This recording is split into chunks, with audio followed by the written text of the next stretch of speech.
یاد رکھیں، بغیر ارادے کے انسان کے دل میں جو خیال گزرتا ہے اسے کہتے ہیں خاطر یا خطرہ۔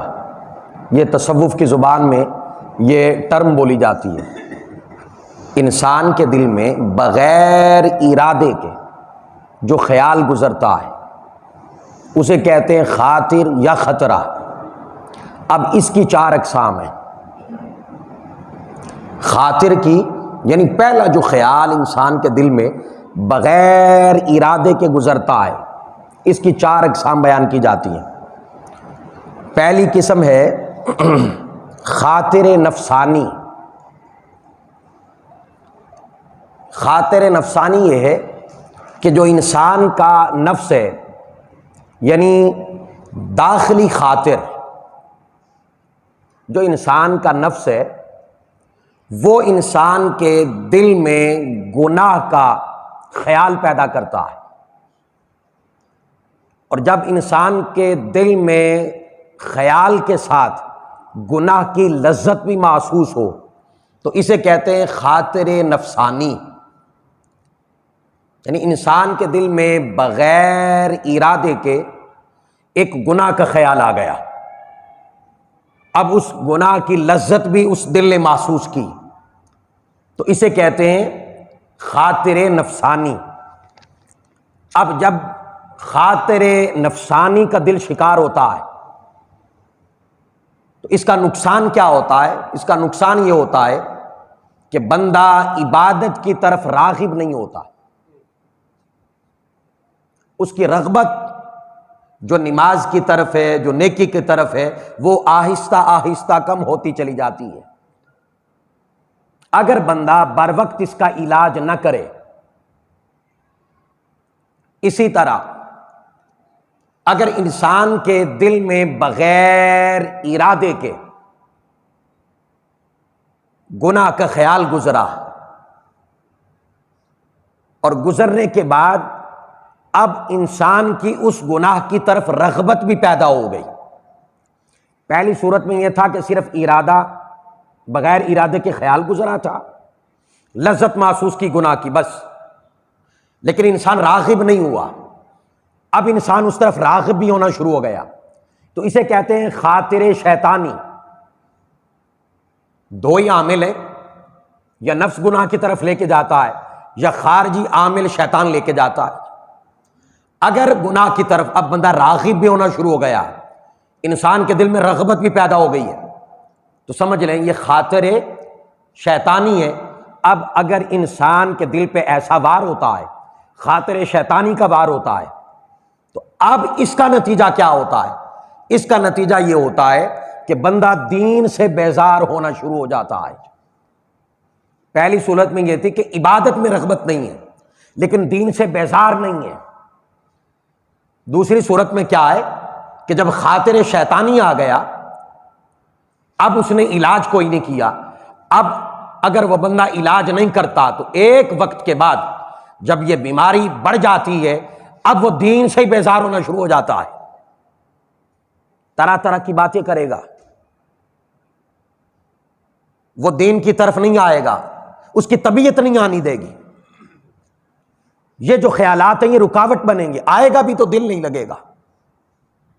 تو یہ پہلی 2 اقسام، خاطر نفسانی اور خاطر شیطانی۔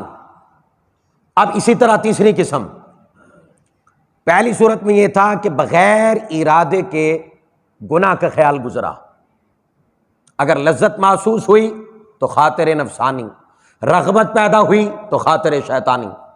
اب اسی طرح بندے کے دل پہ بغیر ارادے کے نیکی کا خیال گزرا، پہلے گناہ کا تھا، اب کیا ہے؟ نیکی کا خیال گزرا۔ جو ہی نیکی کا خیال گزرتا ہے اور بندہ اس کی لذت محسوس کرتا ہے اپنے دل کے اندر، اسے کہتے ہیں خاطر ملکی۔ خاطر ملکی، یہ خاطر نفسانی کے بالکل متضاد ہے، خاطر نفسانی کے بالکل متضاد ہے، اسے مد مقابل ہے۔ خاطر ملکی کا سے مراد یہ ہے کہ جس طرح انسان کے اندر نفس ہے جو انسان کو گناہ کی طرف لے کے جاتا ہے، اسی طرح اللہ رب العزت نے ہر بندے کے ساتھ ایک فرشتہ مقرر کر رکھا ہے جو اس کے دل میں نیکی کی لذت ڈالتا ہے۔ دیکھیں نا اللہ کا کرم، شیطان کیا آیا تھا، میں نہیں اسے چھوڑوں گا، اللہ نے کہا ٹھیک ہے تو جا، تجھے طاقتیں بھی دیتا ہوں، اختیار بھی دیتا ہوں۔ اللہ نے یہ نہیں کہا میں اختیار چھین لیتا ہوں، جا تمہیں قیامت تک کے لیے اختیار ہے، کر گمراہ۔ این اللہ نے اپنے بندے کی مدد کے لیے ساتھ ایک فرشتہ بھی لگا دیا۔ کرم دیکھیے اللہ کا، فضل دیکھیے اللہ کا۔ ساتھ میں اب خاطر ملکی، یہ فرشتے کی طرف سے القاء ہوتا ہے، فرشتہ رغبت پیدا کرتا ہے نیکی کی طرف کہ نیکی کی طرف چل۔ اب اسی طرح ایک ہے خاطر ربانی۔ اچھا، یہ جو خاطر ملکی تھا یہ خاطر نفسانی کے مقابلے میں تھا، جو اندر نفس ہے اس کے مقابلے میں تھا۔ اب ادھر تھا خاطر شیطانی خارجی عامل، ادھر ہو گیا خاطر ربانی۔ لفظ ذرا غور کریں، خاطر ربانی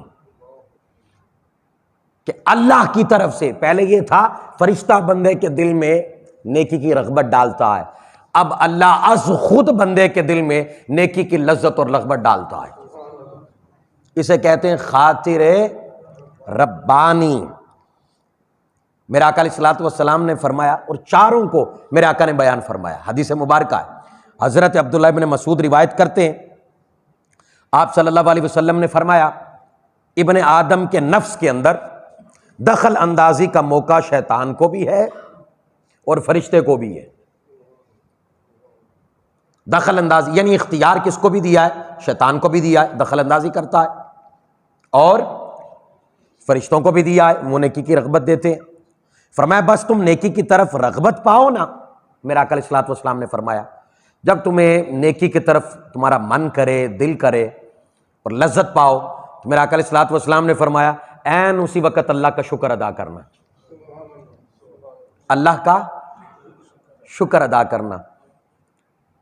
شیطان پہلے تو نیکی کی طرف آنے نہیں دیتا، یہ بندہ آ جائے نا تو کیا سمجھتے ہیں، اب بندہ نماز پڑھ کے چلا گیا تو چھوڑ دیتا ہے، یہ اب پھر حملہ کرتا ہے، 10 بندوں کو بتا، 20 بندوں کو بتا میں نماز پڑھ کے آیا، اس کے من میں ریاکاری پیدا کروں میں، ضائع ہو یہ اس کی بات، پھر ضائع کرانے پہ تل جاتا ہے، یہ بندے کا پیچھا نہیں چھوڑتا ہے۔ میرا آقا علیہ الصلوۃ والسلام نے فرمایا نیکی کا رغبت پاؤ، اللہ کا شکر ادا کرو۔ شکر ادا کرنے سے کیا ہوگا؟ لئن شکرتم لازیدنکم، اللہ کہتا ہے تو شکر کر، میں بڑھاتا جاؤں گا، میں وہ لذت بڑھاتا جاؤں گا، میں رغبت بڑھاتا جاؤں گا۔ اور اگر من میں خیال آیا نہیں میں نے نیکی کی، میں نیکی کر کے آیا، میں نے یہ اچھا عمل کیا، میرا آقا نے فرمایا نہیں، القاء ہو رہا ہے، کبھی فرشتہ کرتا ہے کبھی خود خدا کرتا ہے، یہ تو بندے کا نصیب ہے نا جی، یہ تو بندے کا نصیب ہے۔ قربان جائیں کتنا رحیم ہے، کتنا کریم ہے، ایک طرف فرشتہ سار مقرر کیا اور پھر خود بھی کہا میں بھی القاء کرتا ہوں، میں بھی ڈائریکٹ لذت اس کے دل کو دیتا ہوں۔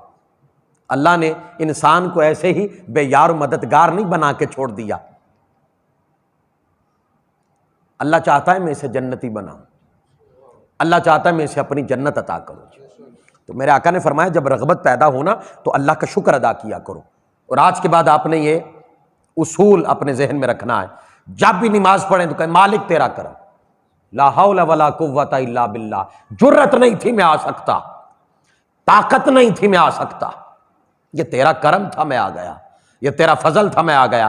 جب شکر کرو گے تو قرآن ہے، قرآن کی نص ہے، اللہ کہتا ہے میں بڑھاؤں گا، اب خالق اور لذتیں پیدا کرے گا، اب شیطان کمزور ہوتا چلا جائے گا اور بندے کی رغبت نیکی کی طرف بڑھتی چلی جائے گی۔ اور میرے آقا نے فرمایا اگر گناہ کی رغبت پاؤ، وہ خاطر نفسانی یا خاطر شیطانی پاؤ، تو فرمایا عین اسی وقت کہو اعوذ باللہ من الشیطان الرجیم، اللہ رب العزت کی پناہ میں جاؤ، عین اسی وقت۔ نیکی کی رغبت پاؤ تو کیا پڑھنا ہے؟ مالک تیرا کرم، الحمدللہ تیرا شکر۔ اور اگر گناہ کی رغبت ہو تو کیا؟ اعوذ باللہ من الشیطان الرجیم۔ میرے آقا نے فرمایا یہ پڑھنا ہے، نیکی کی طرف رغبت ہو تو الحمدللہ الحمدللہ الحمدللہ، اور اگر برائی کی طرف رغبت ہو تو اعوذ باللہ من الشیطان الرجیم، فوراً پناہ مانگنی ہے۔ انشاءاللہ ہمیں رب تعالیٰ جتنے بھی گناہ ہیں، گناہوں کی لذت ہے، مالک اسے محفوظ رکھے۔ بسم اللہ الرحمن الرحیم، اللہم صلی علی محمد وعلی آل محمد۔ یا رب العالمین اپنا کرم فرما، مالک اپنا فضل فرما، یا رب العالمین ظاہر و باطن روشن فرما، ہمارے قلوب کو طہارت نصیب فرما، یا رب العالمین ہمارے دلوں کو نیکی کی لذت عطا فرما، مالک ہدایت کی لذت عطا فرما، صراط مستقیم پر چلنے کی توفیق عطا فرما، یا رب العالمین ہر طرح کے گناہ اور گناہ کی لذت سے ہمیں محفوظ فرما، مالک اپنی ذات کی محبت اور اس کی لذت عطا فرما، یا رب العالمین قرآن پڑھنے اور قرآن سننے کی لذت عطا فرما، یا رب العالمین جو کوئی بھی پریشان ہے سب کی پریشانیاں دور فرما، یا رب العالمین جتنے ہم سے جدا ہو چکے یا رب العالمین آج کی رات کا صدقہ سب کی کامل بخشش فرما دے، سب پہ اپنا فضل فرما دے، سب کو جنت عطا فرما، سب کو جنت میں میرے آقا کا ساتھ عطا فرما، یا رب العالمین سب کی پریشانیاں دور فرما، سب کی تنگ دستیاں دور فرما، تمام کو اپنی جناب سے کثرت والا برکت والا رزق عطا فرما، یا رب العالمین کل بیماروں کو شفا عطا فرما۔ صلی اللہ تعالی علی رسول خیر خلقہ محمد وعلی آلہ واصحابہ اجمعین۔